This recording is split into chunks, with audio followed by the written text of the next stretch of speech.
क्या आपको पता है, जो चीज़ फ्री होती है ना, वही सबसे ज़्यादा कीमती होती है। जैसे नींद, शांति, आनंद, हवा, पानी, प्रकाश, सच्चा प्रेम और हमारी सांसें।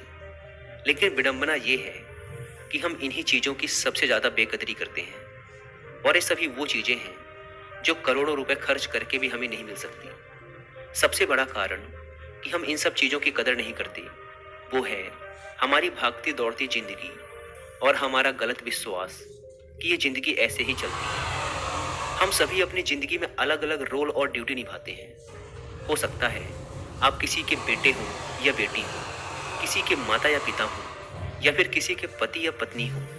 लेकिन क्या कभी आपको ऐसा लगा है कि आप अपनी ड्यूटी पूरी करते करते थक चुके हैं, आपके पास अपने लिए समय ही नहीं है? क्या आपको कभी ऐसा लगा है कि आपकी खुद की कोई लाइफ ही नहीं है और आप बस अपनी ड्यूटी पूरी करते जा रहे हैं? असल में हम जिस भागती दौड़ती दुनिया में जी रहे हैं, उसी के कारण हमें ऐसा महसूस होता है जैसे कि हमारी कोई अपनी पर्सनल लाइफ है ही नहीं, जैसे इस दुनिया में हम एकदम अकेले हैं। आज की इस भाग दौड़ भरी जिंदगी में हमें हर एक चीज चाहिए और तुरंत चाहिए। आज किसी के पास इतना समय नहीं है कि वह कुछ पल निकाल कर अपनी जिंदगी के बारे में सोचे। लेकिन इसका भी एक समाधान है जो कि आपको इस वीडियो में मिलेगा। इस वीडियो में आपको सुकून, हिम्मत और नॉलेज के बारे में सीखने को मिलेगा। तो आइए शुरू करते हैं एक कहानी के माध्यम से। एक बार एक दुखी और परेशान व्यक्ति एक बौद्ध भिक्षु के पास जाता है और उनसे कहता है, मुनिवर, मैं बहुत दुखी हूँ, कृपया मुझे मेरे दुखों को दूर करने का कोई तरीका बताएं। बौद्ध भिक्षु ने व्यक्ति से पूछा, तुम्हें क्या लगता है, तुम्हारे दुखों और परेशानियों के लिए कौन जिम्मेदार है? व्यक्ति ने कहा, ये दुनिया, ये समाज, ये लोग, मेरा परिवार और मेरी परिस्थितियां। व्यक्ति से यह उत्तर सुन बौद्ध भिक्षु मुस्कुराए और बोले, जब तुम उदास होते हो या खुश होते हो तो तुम्हें क्या लगता है कि क्या यह दुनिया तुम्हारी उदासी और खुशी के लिए जिम्मेदार है? अगर तुम ऐसा सोचते हो तो यह बिल्कुल गलत सोच रहे हो। असल में यह तुम्हारे ऊपर निर्भर करता है कि तुम दुनिया को किस नज़र से देखते हो। दुनिया ने हमें गरीबी या दुख या खुशियां नहीं दी हैं, बल्कि इस दुनिया से जो जानकारी हम लेते हैं उसी से हमारी मानसिक अवस्था निर्धारित होती है कि हम कैसा महसूस करेंगे।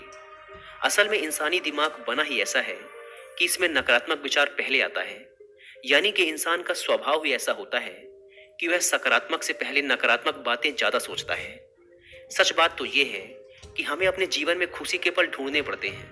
हमें खुद को ऐसा तैयार करना पड़ेगा कि हम हर पल, हर स्थिति में खुश रह सकें, क्योंकि खुशी किसी मौके की मोहताज नहीं है। यह तुम पर निर्भर करता है कि तुम खुश रहना चाहते हो या दुखी। गौतम बुद्ध की एक बहुत ही प्रसिद्ध कहावत है, आप जो देखते हैं वह दिखाता है कि आप कौन हैं। यानी कि हमारा नजरिया हमारे व्यक्तित्व और हमारी सोच पर निर्भर करता है। जैसे अगर हम नकारात्मक हैं तो दुनिया में हर चीज हमें नकारात्मक लगेगी, और अगर हम सकारात्मक हैं तो हम हर चीज को सकारात्मक नजर से देखेंगे। जैसे कि बुद्ध की नजरों में हर इंसान ही बुद्ध स्वरूप था। अगर तुम अंदर से खुश हो तो यह दुनिया तुम्हारे लिए एक खुशहाल जगह है, लेकिन अगर तुम उदास हो तो फिर तुम्हें चारों तरफ उदासी ही नजर आएगी। यानी कि सब कुछ हमारे नजरिए पर निर्भर करता है। लोग एक ही स्थिति पर अलग अलग तरह की प्रतिक्रिया देते हैं, और ये प्रतिक्रिया उनके मन को शांति भी दे सकती है और सिरदर्दी भी। जैसे अगर कभी किसी का दिन बुरा जाता है तो फिर वो हर चीज, हर घटना को उसी से जोड़कर देखने लगता है। मगर ये सोच गलत है। लोगों को समझना चाहिए कि ये सब वो गुस्से में सोच रहे हैं, और गुस्सा एक थोड़े समय तक रहने वाली भावना है। इस बात पर ध्यान दो कि कब तुम्हारी बुरी भावनाएं तुम पर हावी होती हैं, ताकि तुम उन भावनाओं को खुद पर हावी होने से रोक सको। क्योंकि ये अस्थायी गुस्से और चिंता की भावनाएं तुम्हारे जीवन के सबसे महत्वपूर्ण निर्णयों को गलत तरीके से प्रभावित कर सकती हैं। जैसा कि मैंने पहले कहा कि गुस्सा एक अस्थायी भावना है जो कुछ देर बाद खुद ही शांत हो जाएगा। तुम इसे एक बादल की तरह मानकर चलो जो अभी आसमान में है और कुछ देर में खुद ही गायब हो जाएगा। अगर नहीं होता तो शांति से इंतजार करो। इस समय तुम खुद को शांत करने के लिए कुछ अभ्यास भी कर सकते हो, जैसे अपनी सांसों पर ध्यान लगाओ या फिर खुद को एकदम शांत और ढीला छोड़ दो। उस व्यक्ति ने बौद्ध भिक्षु से अगला प्रश्न किया कि गुस्से, नफरत और जलन जैसी नकारात्मक भावनाओं से कैसे निपटा जाए, क्योंकि ये भावनाएं अक्सर हमें काफी थका देती हैं। बौद्ध भिक्षु ने कहा, जागरूकता।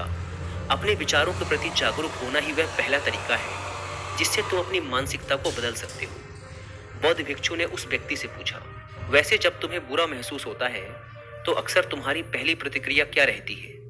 व्यक्ति ने उत्तर दिया, मैं उस नकारात्मक भावना को वहीं दबाने का प्रयास करता हूँ, या फिर उसे स्वीकार ही नहीं करता, या फिर जल्दी से अपना मन कहीं और लगाने का प्रयास करता हूँ। व्यक्ति के ये उत्तर सुन बौद्ध भिक्षु मुस्कुराए और बोले, लेकिन मैं तुम्हें बता दूं कि ये सारी ही कोशिशें बेकार हैं, क्योंकि अंत में यही नकारात्मक भावनाएं तुम पर हावी हो सकती हैं।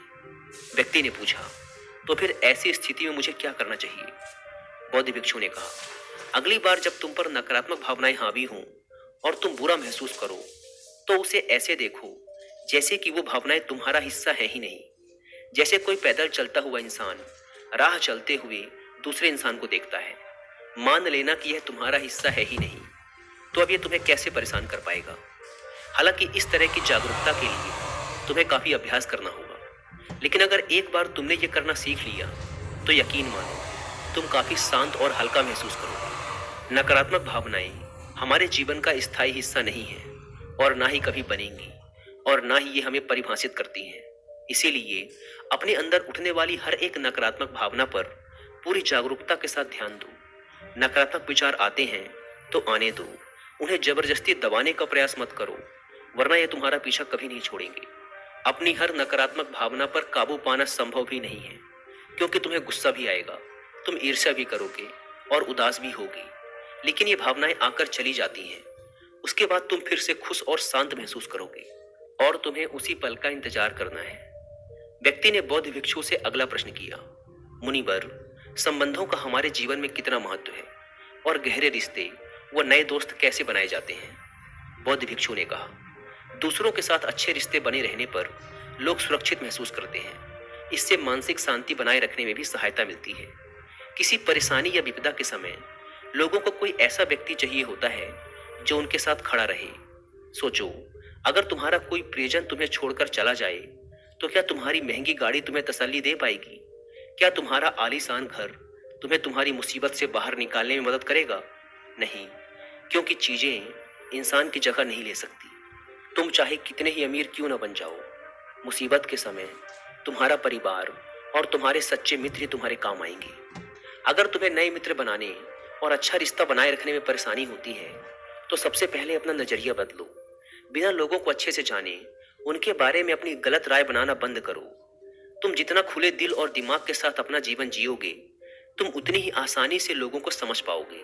ज्यादातर समय तो ऐसा होता है कि हम किसी को ठीक से जाने बिना ही उसके बारे में एक राय बना लेते हैं।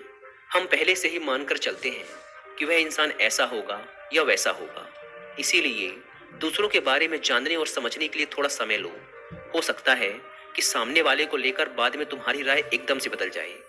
एक बात याद रखो, सच्ची दोस्ती तभी होगी जब तुम सच्चे बनोगे।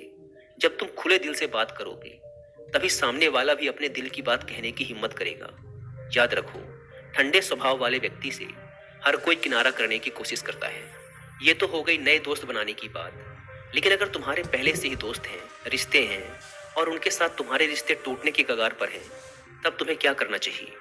एक बात हमेशा याद रखो, एक अच्छा रिश्ता बनाए रखना ऐसा ही है जैसा ठंड रातों में आग के पास बैठना। जैसे अगर तुम आग से बहुत दूर बैठोगे तो तुम्हें उसकी गर्माहट का एहसास नहीं होगा, और अगर तुम बहुत पास बैठ गए तो फिर तुम्हें ज्यादा गर्मी लगेगी। ठीक ऐसा ही जब किसी रिश्ते में करीबियां ज्यादा बढ़ जाती हैं तो अक्सर बोरियत होने लगती है। इसीलिए तुम्हें अपने रिश्तों में संतुलन बनाकर चलना होगा। बेशक अपने रिश्तों में मजबूती लाओ, लेकिन इतनी करीबी भी मत रखो कि सामने वाले को घुटन महसूस होने लगे। रिश्तों में भी थोड़ी दूरियां होनी चाहिए, जिससे तुम्हारे दोस्तों और करीबी लोगों के साथ एक मजबूत रिश्ता हमेशा के लिए बना रहे। व्यक्ति ने बौद्ध भिक्षु से अगला प्रश्न किया, लोग क्या कहेंगे, इस डर को कैसे खत्म करें? बौद्ध भिक्षु ने कहा, अब जो 3 बातें मैं तुम्हें बताने जा रहा हूँ उन्हें गांठ बांध लो, क्योंकि ये तीनों ही बातें तुम्हें खुश रहने में काम आएंगी। सबसे पहली बात, लोग तुम पर उतनी दिलचस्पी नहीं लेंगे जितना तुम चाहते हो। भिक्षु ने व्यक्ति से पूछा, क्या तुम्हें याद है पिछले हफ्ते तुम्हारे दोस्त ने क्या पहना था और उसने क्या खाया था? व्यक्ति ने कहा, नहीं, मुझे याद नहीं। तब भिक्षु ने कहा, जैसे तुम्हें दूसरों की छोटी छोटी बातें याद नहीं रहती, तो फिर उन्हें तुम्हारे बारे में कितना याद रहता होगा। और जब लोगों को तुम्हारे बारे में याद ही नहीं है, तो फिर चिंता करके क्या फायदा कि लोग क्या कहेंगे। असल में लोग हमारे बारे में उतना नहीं सोचते जितना हमें लगता है। दूसरी बात, हर कोई तुम्हें पसंद करे ये जरूरी नहीं। क्या तुम सबको पसंद करते हो? नहीं ना। तो फिर तुम दूसरों से क्यों उम्मीद करते हो कि वो तुम्हें पसंद करें? अगर कोई तुम्हें पसंद करता है तो अच्छा है, और अगर नहीं करता तो कोई बात नहीं। किसी की पसंद या नापसंद से तुम्हें फर्क नहीं पड़ना चाहिए। इन बातों को स्वीकार करना सीखो कि ये सब जीवन का हिस्सा है। जब सबको खुश रखना संभव नहीं है तो फिर हम इसकी इतनी चिंता क्यों करें। तीसरी बात, ज्यादातर चीजें जो हम दूसरों के नाम पर करते हैं असल में खुद के लिए कर रहे होते हैं। इसीलिए खुद के प्रति ईमानदार रहना भी एक बड़ी बात है। तो अपना दिल बड़ा करो तो दुनिया भी तुम्हारे लिए दिल बड़ा करेगी। लेकिन अगर तुम स्वार्थी बनोगे तो दुनिया भी अपना स्वार्थ निकालेगी। सभी लोग प्रार्थना करते हैं कि उनका परिवार सुरक्षित रहे। क्यों? क्योंकि वो अपने परिवार से प्रेम करते हैं। लोग ये सोचकर डरते हैं कि कहीं उनके जीवन साथी या बच्चे को कुछ हो ना जाए, क्योंकि वो अकेले रहने से डरते हैं। देखा जाए तो अंदर से हर इंसान स्वार्थी है।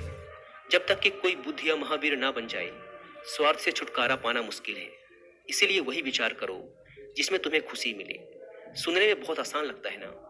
जीवन बदलने वाली चीजें आसान ही होती हैं, बस हम उन्हें मुश्किल बना लेते हैं। इसीलिए क्या होगा ये सोचकर चिंता करने की बजाय उस पर ध्यान दो जो तुम अभी वर्तमान में कर सकते हो। बौद्ध भिक्षु ने आगे कहा, बौद्ध धर्म और हिंदू धर्म में लोग एक सिद्धांत को मानते हैं जिसे कहा जाता है कर्म का सिद्धांत। यह सिद्धांत कहता है कि जैसा करोगे वैसा भरोगे, यानी इंसान को उसके कर्मों का फल मिलता ही है। इसीलिए अगर जीवन में सब कुछ अच्छा चाहते हो तो अच्छे कर्म करना शुरू कर दो। जीवन में सफलता, खुशी और समृद्धि चाहते हो तो ईमानदारी के साथ मेहनत करना और सही कर्म करना शुरू कर दो। इतना कहने के बाद बौद्ध भिक्षु ने अपनी बात समाप्त की। उस परेशान व्यक्ति को भी अपने प्रश्नों का उत्तर मिल चुका था। उसने इस जानकारी के लिए बौद्ध भिक्षु का धन्यवाद किया और वहां से चला गया। दोस्तों, उम्मीद करता हूँ कि आपको ये कहानी पसंद आई होगी और कुछ अच्छा सीखने को मिला होगा।